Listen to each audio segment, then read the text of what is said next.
बजरंग बाप्पा सोनवणे यांची आणि माझी रेकॉर्डिंग या संदर्भात व्हायरल झाली आहे की ते मनोज जरांगे यांच्या उपोषणाला, यांच्या आरक्षण आंदोलनाला पाठिंबा देतात. पाठिंबा देतात म्हणजे काय? तिथं खासदार बंडू जाधव आले काल, किंवा आता या वर्षभरात संदीप क्षीरसागर येतात, विजयसिंह पंडित येतात, सुरेश अण्णा धस येतात, प्रकाश सोळंके येतात, आमच्या जिल्ह्यातले कल्याण काळे येतात, आमदार कुचेसाहेब, नारायण कुचेसाहेब येतात. हे जरांगे पाटलाच्या आंदोलनाला पाठिंबा देतात. म्हणजे नेमकं काय?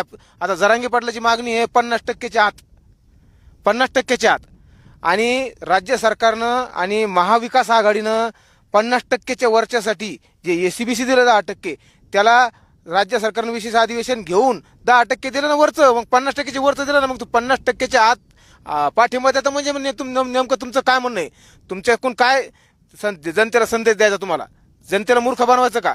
आज बजरंग बाप्पा सोनवणे हे शरद पवार गटाचे खासदार आहेत आणि जून 2024 लोकसभेच्या हाऊसमध्ये अमोल कोल्हे हे शरद पवार गटाच्या खासदाराच्या वतीनं, म्हणजे गटनेते म्हणून हाऊसमध्ये एक विषय मांडला की मराठा समाजाला 50%च्या वरचं वेगळा प्रवर्ग करून आरक्षण द्या, 50%च्या वर. आणि बजरंग सोनवणे म्हणते ती मागणी, बजरंग बाप्पा म्हणते ती मागणी मनोज दादाची, यार ती मागणी 50%च्या आत आहे मनोज जरांगे पाटलाची. आणि तुम्ही वेगळा प्रवर्ग करून द्या म्हणून सुप्रियाताई सुळे आणि बजरंग बाप्पा तुम्ही अमोलजी कोल्हे यांच्या वेगळा प्रवर्ग करून द्या, याच्यावर तुम्ही बाकाबाजीलेत. स्पष्टपणे ओपन दिसलंय, कळत नाही का तुम्हाला? तुम्ही खासदार आहे, तुम्ही संसदेत बाका वाजले ना, ते का तुम्ही तहसीलमध्ये वाजले का पंचायत समितीत वाजले? हाऊसमध्ये बोलले ना तुम्ही. त्याच्यामुळे मी बजरंग सोनवणे यांना ते कोंडीत पकडण्यासाठी आणि पकडले. त्यांना म्हणणं फोन कट न करा, आणखीन 2-3 मिनिटं बोलले असते ना, ते हँग झाले असते. त्याच्यानंतर मी प्रकाश सोळंके, सन्माननीय आमदार प्रकाश सोळंके यांनाही फोन केला की अमोल खुने यांचं तुम्ही एक काम करा, फाशीची मागणी करा म्हणलं. म्हणून दादा काही समाधान नाही म्हणलं, तुम्ही फाशीची मागणी करा. हे एक उपरोधिक त्यांना प्रश्न विचारला. तर ते पुन्हा नंतर संदीप क्षीरसागर यांनाही बोललो, फोन बिजी आले. सुरेश अण्णा धस यांनाही फोन केला 2-3 वेळेस, त्यांचा फोन बिजी आला.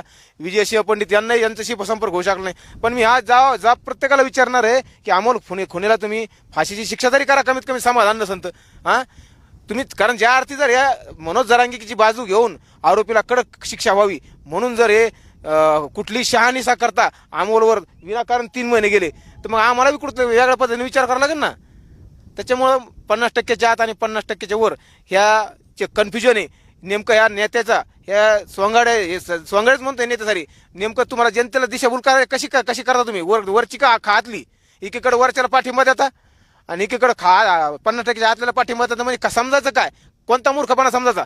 जरांगेला समर्थ आहे ना का विरोध आहे हे बी कळत नाही. त्याच्यामुळं त्यांची फिरकी घेण्यासाठी मी त्यांना बोललो. अशा नवनवीन व्हिडिओ पाहण्यासाठी चॅनलला लाईक आणि सबस्क्राईब करा.